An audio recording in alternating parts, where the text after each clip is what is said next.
las familias nos fijamos más en el resultado, en una sociedad tan competitiva como esta, porque al final todo eso está relacionado con la sociedad. Somos lo que enseñamos y vivimos para lograr lo que pensamos que es lo bueno, y ahora mismo es resultados óptimos. Pedimos demasiado quizás en esa sociedad de la competitividad y no nos centramos y nos fijamos en la relación con el docente, en la nota del examen, en el tipo de evaluación a lo mejor, o no sé. Bueno, yo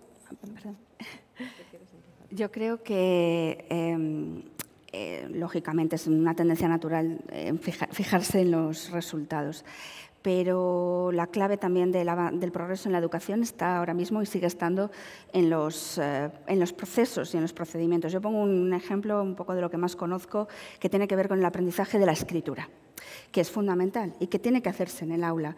Pero esto es un aprendizaje lento, es decir, no se trata solo de pedir que los chicos o los niños escriban una redacción en casa, sino que hay que atender a la escritura en el aula. ¿Y eso qué supone? Pues eso supone, por ejemplo, en una semana dedicar 1 o 2 horas exclusivamente a esos procesos de escritura. Aprender a planificar, aprender a revisar, aprender a convertir una redacción en un texto determinado, y esto requiere paciencia, y esto implica que a lo mejor pues 1 o 2 o 4 ejercicios del libro de texto no estén hechos. Si lo aceptamos con naturalidad y no pensamos tanto en esos productos, al final esa enseñanza más basada en los procesos acabará dando resultado. Pero para eso tenemos que tener todos también una cierta paciencia.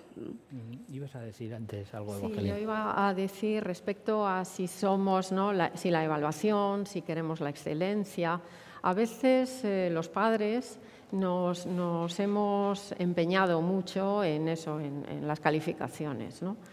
Y como decía antes Dolores, son muy importantes los procesos, los procedimientos. Tan importantes como los conocimientos son los procedimientos y las actitudes. Es decir, todo ese enfoque competencial en el que nos estamos metiendo ahora y aprendiendo continuamente, y que es lo que hay que trabajar en el aula, lo que también los padres tenemos que apoyar y acompañar en casa, y que después los profesores también vamos a evaluar, ¿no? Ese enfoque de procedimientos, que es muy importante, por ejemplo, tan importante como saber contenidos, es el trabajar en equipo, que hemos visto antes, el realizar investigaciones científicas desde pequeñitos también, lo mismo que el pensamiento filosófico, el pensamiento científico, desde pequeñitos, el observar, el analizar, el criticar, el hablar unos con otros y el contrastar opiniones, y también el respetar. Es decir, ahí se practican muchísimas maneras de aprender, muchísimos aprendizajes y muchísimas competencias. Entonces, esa es la idea, es cambiar nuestra formación y nuestras enseñanzas, nuestros aprendizajes en una dirección más competencial. Yo quizá matizaría, y además así puede haber, que yo creo que hay que buscar una fórmula mixta, es decir, no nos volvamos otra vez locos a experimentos, pues más quizá eso de los tiempos de la LOCSE, ¿no?, donde se abogó mucho por todo esto, por los procedimientos o actitudes, y que no dieron muy buenos resultados, en mi opinión. Entonces, hay un informe McKinsey muy reciente que apostaba por una fórmula basada en una sólida base de conocimientos, salpicada puntualmente en la aplicación de metodologías activas, metodologías de indagación. Es decir, pero no volvernos locos y decir, bueno, pues a partir de ahora todo es cooperativo, todo es colaborativo, todos son indagar, dejar, que a veces uno acude a sitios donde se dicen cosas que a mi juicio, bueno, pues están fuera de... No, es que el chaval tiene que incluso decidir su propio currículum, ¿no? Decir qué es lo que le interesa, qué es lo que no le interesa.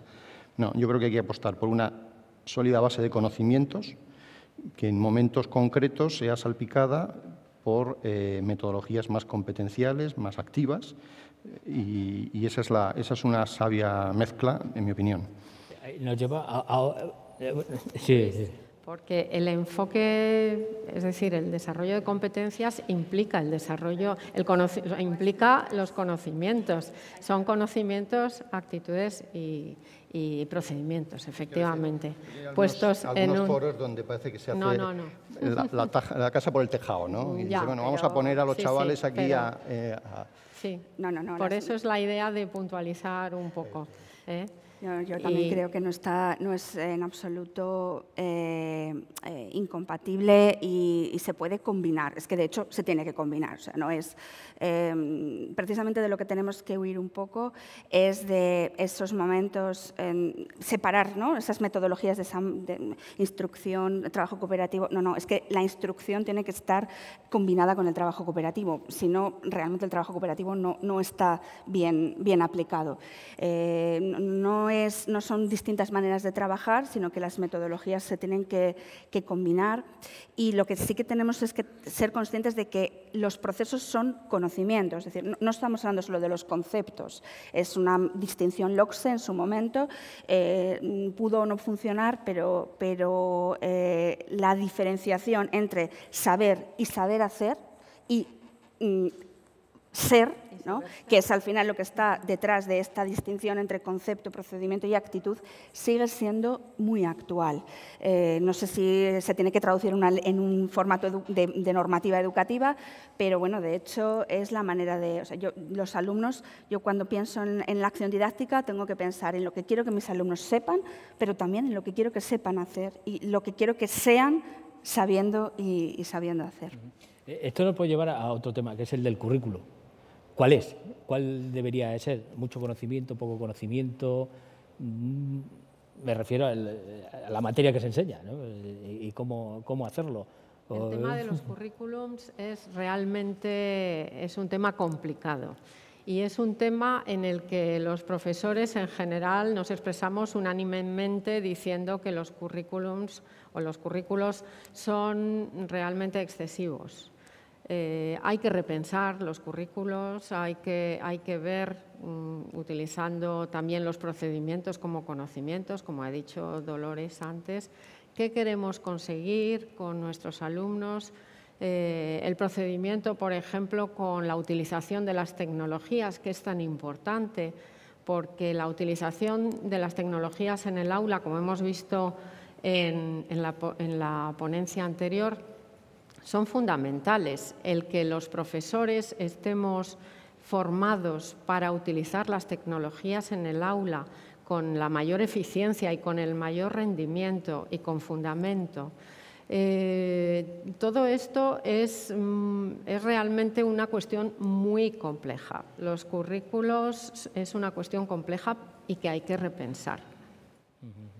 Y la aplicación de las nuevas tecnologías, porque hay veces a lo mejor que sacralizamos el uso de las nuevas tecnologías y hay que saber medir dónde hay que introducirlas y cómo introducirlas, ¿no? Pero a lo mejor vamos a tener todos una pizarra digital porque lo importante es tener una pizarra digital, pero no sabemos qué hacer con la pizarra digital. Ha pasado ya, ¿verdad? Al principio hubo un momento pero ya hace unos años, ¿no?, parecía que todo el mundo llegaba con las pizarras digitales y yo creo que ya ha pasado ese furor, ¿eh? Ahora mismo ya, de hecho, incluso a la hora de intentar seducir a las familias, ¿no?, de captar alumnos, los centros, sobre todo la enseñanza concertada, que son los más tampoco ya utilizan eso como herramienta de marketing educativo. O sea, están más con el bilingüismo, por ejemplo, ¿no? Pero hace unos años sí, ¿eh? Todo el mundo quería sacar pecho porque tenían tablets o porque tenían... Ahora ya yo creo que se dan cuenta que no hay. Quería decir también sobre esto que has comentado, es verdad, yo creo que profesores con los que nosotros hablamos les dan miedo lo que llaman los asaltantes curriculares, es decir, gente que quiere inventarse asignaturas que se ponen de moda, que muchas veces responden a modas y que hay que tener un poco más de contención, ¿no? Yo creo que una asignatura es una cosa muy seria para estar introduciendo, no quiero poner ejemplos, pero ¿no?, emprendimiento, no sé cuántos, ahora vamos a traducir chino y cosas que de estas que dices tú, bueno, pues realmente hay que ir a las materias básicas, a las instrumentales y reforzar eso sobre todo, en mi opinión. Sí, bueno, yo en relación con las tecnologías en general, yo creo que tenemos que ser conscientes de lo que son los recursos, es decir, los recursos son instrumentos que podemos utilizar en un momento determinado u otro, pero como decimos las nuevas tecnologías, decimos el libro de texto también, que a mí bueno, pues, realmente me preocupa desde mi punto de vista, excesiva atención que se le presta al libro de texto en general. Debería ser un recurso, algo que ayuda al docente, porque, bueno, pues, y también al alumno, en determinados momentos, al terminar la clase, pues volver a su casa y volver sobre la materia de una manera más sistemática, a lo mejor más organizada, pero a veces cobran un protagonismo que deja de lado ya no solamente al alumno, sino al propio profesor, porque, bueno, y esto también tiene que ver con los currículos, porque los libros de texto, los materiales de texto muchas veces son muy, muy densos porque interpretan el currículo como un conjunto de elementos que hay que seguir punto por punto, cuando, bueno, pues hay que también interpretarlo a lo mejor de otra manera. Que deberían de ser algo más como guías o... No sé, en su momento había decretos de mínimos que a partir de los que se desarrollaban, entonces, bueno, pues sí, más bien un compendio, un elemento al que quienes gestionan la educación puedan volver en determinado momento, pero no un índice que hay que seguir punto por punto para organizar la programación didáctica. Un apoyo también para el alumno como complemento por lo que decías antes de, ¿no? El libro de texto, sí. El libro de texto, me refería. A mí el libro de texto, yo desde luego soy una defensora del libro de texto, porque el libro de texto generalmente es el fruto de un trabajo compartido largo entre autor o autores, las editoriales, que están muy formadas en el ámbito educativo y que responden siempre a unas necesidades y que caminan conjuntamente con la educación. Pero, como decía también Dolores antes, es la utilización del libro de texto es lo que tiene que ser tiene que estar bien fundamentado. El libro de texto es un recurso, como hay otros recursos, como son las tecnologías, como otros múltiples recursos que se pueden utilizar en nuestras aulas, y el libro de texto ayuda mucho al profesor, ayuda a una coherencia, facilita y es un soporte. Es un soporte, pero que tampoco hay que seguir al pie de la letra y hay que trabajar pues, con fundamento y con profesionalidad, lógicamente. Una encuesta que hizo hace un par de años la Comunidad de Madrid, aparecía que la primera editorial de la Comunidad de Madrid ya era los propios profesores, porque aparecía que casi un 25% de los profesores utilizaban contenidos, ya habían abandonado el libro de texto y utilizaban contenidos propios, lo cual le hacía convertirse en la primera editorial ya del país. Yo creo que esa es una tendencia que habrá que seguir, que va a más, claramente. Y luego, también, pequeña pincelada, ancho de banda. El otro día había dos comunidades, La Rioja y Galicia, que sacaban pecho porque eran las primeras comunidades en las que ya todos los centros tenían ancho de banda. Y no sé cómo está Castilla y León en ese tema. Se está implantando porque existe el programa de implantación de... Pues yo creo que eso... No es el tanto por ciento que esté ahora mismo, pero bueno, está el programa en desarrollo. Yo quisiera volver ya que hablaste de emprendimiento, y me gustaría que no se nos quedase sin tocar este tema del emprendimiento. Como hemos visto y como estamos hablando del horizonte de Castilla y León, realmente necesitamos trabajar de manera transversal el emprendimiento en nuestros centros, a todos los niveles. A veces, como bien se ha reflejado antes en la ponencia, la sociedad castellano-leonesa es una sociedad muy tradicional, tiene sus partes buenas, que son los valores tradicionales, esa defensa de la educación, pero a veces nos quedamos un poco justos a la hora de emprender. No somos grandes emprendedores. Y eso pues, es algo realmente que necesitamos, y necesitamos formar a nuestros niños, a nuestros jóvenes en el emprendimiento. Y eso es uno de nuestros deberes para hacer. Eso podría estar ligado con otro tema que quería tocar, porque ya vamos acabando, y que no quería que es el del esfuerzo personal, porque bueno, estamos hablando de emprendimiento, José María hablaba más, yo creo que en el sentido de como materia a enseñar, y yo lo entiendo más como espíritu emprendedor, ¿no? Que a lo mejor está ligado con el esfuerzo, el espíritu emprendedor, la cultura científica, no lo sé, yo lo dejo ahí, a lo mejor no es, Evangelina. Es un poco diferente, sí. ¿no? Ya que hablamos de esfuerzo, el esfuerzo lo tendríamos que meter en la educación con mayúsculas, la gran palabra debería ser. Y sí deberíamos hacer una pedagogía del esfuerzo, incluir metodologías nuevas. Por ejemplo, el coaching ayudaría mucho a entender lo que es la motivación intrínseca que dice José Antonio de Marina, la motivación intrínseca y el esfuerzo. Antes, Luis, hablabas de que el profesor tenía que motivar en clase. Es verdad que el profesor debe motivar en el aula, tiene que saber aprender a motivar, tiene que saber aprender a relacionarse con el alumnado uno a uno y con el alumnado en todo su conjunto. Tiene que saber resolver situaciones de conflicto.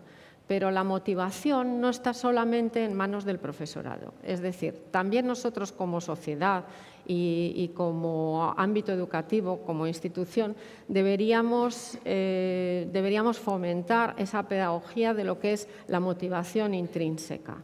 Y los chicos deberían saber y saber encontrar su motivación para aprender, para observar, para orientarse profesionalmente y después enfocar su vida, que también es muy importante el hacerles ver que su vida tiene un recorrido y que ellos pues se están formando para el futuro y para abrir horizontes. Los profesores no son animadores de ludoteca. No se tienen que llegar ahí disfrazados cada día para ver cómo divierto. O sea, hay que responsabilizar a los alumnos de su propia motivación, de alguna manera, ¿no? No es, en fin, era simplemente. No, yo en este sentido creo que esfuerzo y motivación van muy ligados al reto cognitivo.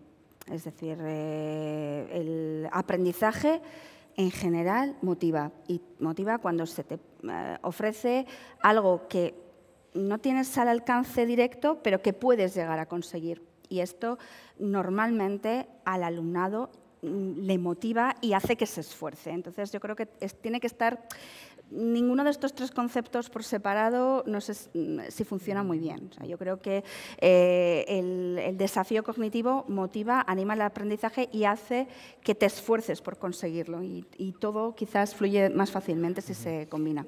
Vamos llegando al final y no quería dejar de hablar de la formación profesional.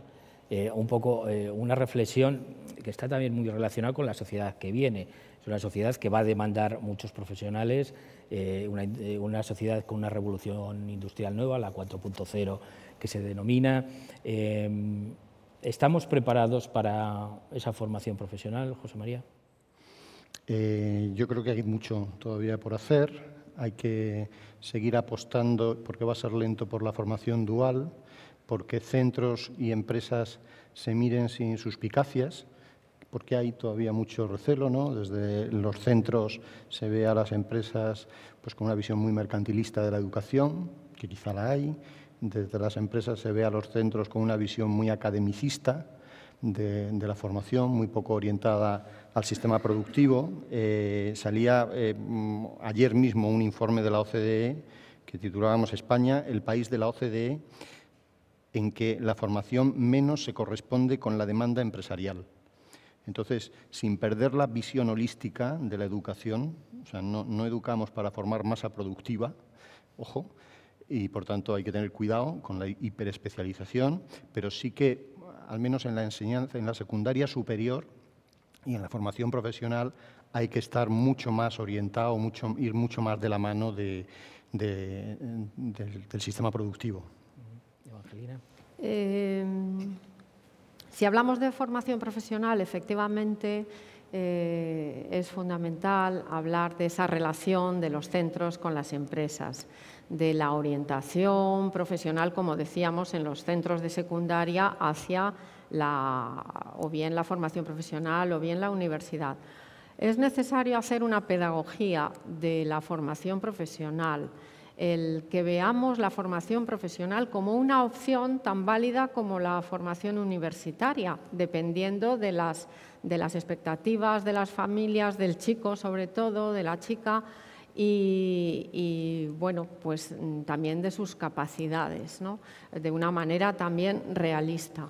Y yo quisiera incidir en algo fundamental que no hemos tocado tampoco, pero que sí me gustaría tocar así de refilón, que es la educación a distancia, la formación profesional, esa formación profesional que podrían hacer las personas desempleadas o personas ocupadas, esas certificaciones, más certificaciones en formación profesional, pero el utilizar las tecnologías, por favor, estamos en el siglo XXI, utilicemos las tecnologías, la facilidad de seguir aprendiendo a lo largo de la vida mediante las nuevas tecnologías. Y la enseñanza a distancia de las personas adultas es un enorme potencial que tenemos en nuestra comunidad. Es una última reflexión. Sí, bueno, yo creo que, volviendo a la formación profesional, lo que realmente es importante y necesario, y el ponente lo ha dicho también desde la evidencia, es que tenemos que mejorar en la orientación de nuestros jóvenes. Llega un momento en que necesitan esa orientación. Y yo creo que fallamos en el análisis de las capacidades, ya no digo, bueno, o sea, de un carácter un poco más elevado, y en el análisis de los talentos de nuestra juventud, porque eso puede ayudar a que las decisiones que se tomen en relación tanto con la formación profesional como con la formación orientada a los estudios universitarios, pues que esas decisiones se tomen mejor y con una base más acertada. Conscientes de lo que claro. uno... Hemos llegado al final. Muchas gracias a los tres por su participación y por todas estas reflexiones que nos habéis dejado aquí. A todos, también muchas gracias a todos ustedes por habernos acompañado durante todos estos minutos aquí en este salón y también desde sus casas. Es el último foro que hacemos, es el 10º, este foro de Horizonte Educación, pero no es la última actividad Foro Educación que tenemos. En unos meses, todas estas reflexiones que hemos venido haciendo a lo largo de los últimos meses sobre diferentes campos, desde la automoción, la integración, el mundo agrario, el turismo, el mundo de la empresa, de la I+D, todo esto quedará reflejado en un libro que publicaremos también con motivo de este 10º aniversario, que es en el que nosotros estamos en esta casa tan contentos de celebrar ya 10 años, que no está nada mal. Muchas gracias a todos ustedes también por estar aquí y a todos ustedes desde su casa. Muchas gracias.